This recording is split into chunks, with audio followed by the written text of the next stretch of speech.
Welcome back. Let's get straight into it with my Monday panel. Deputy Executive Director at the IPA, Daniel Wild, and Pauline Hanson's Chief of Staff, James Ashby. Well, the big news this week, after a bit of a false start last week with the coalition, back on track though, Sussan Ley will announce her shadow cabinet at the end of the week. We're told could be Wednesday or Thursday. Interestingly, the Nats have picked up 6 shadow cabinet positions, 2 in the outer ministry. So that means they've had an increase of 1 in this process. On the screen now, you'll see a whole lot of names being floated around, some to be reshuffled, some to be brought into the shadow cabinet. I don't think there's many surprises there. There's not a lot of people left in the coalition anyway. But Dan Wild, I tell you what, figure this one out for me.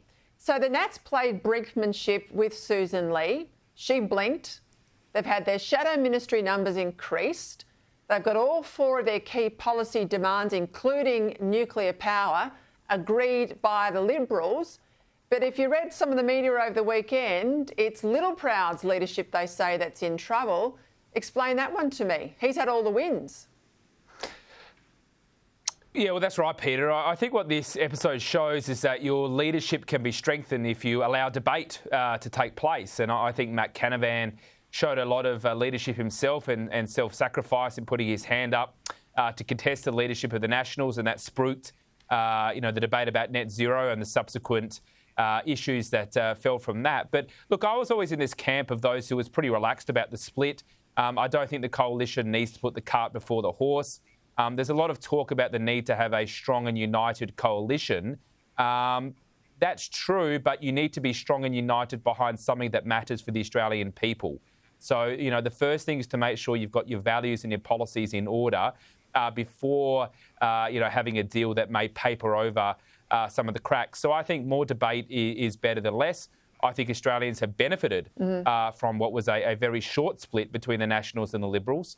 And I hope there's much more debate over the coming, not just the coming months, but really all the way up until the next election. Yeah, I think they shouldn't be scared about the debate. I think net zero is one of those things. I think immigration, we've already talked about that tonight. I think they have to have a big debate about debt. I think all of this stuff should be on the table. And I think things like, what we teach our children in schools is also real. Let's talk about this push today from employers to stall the so-called gender pay rises. These are the rises ordered by Fair Work Australia in relation to female-dominated sectors. Now, real concerns here from bosses, James, that they can't afford these pay increases at the time. But let's pull apart this whole myth of the gender pay gap, because it's been law since the 1960s that if a woman does this job, she has to be paid the same amount as the bloke that does this job. So in that respect, for the same job, there is no pay differential based on gender. So what's this all about?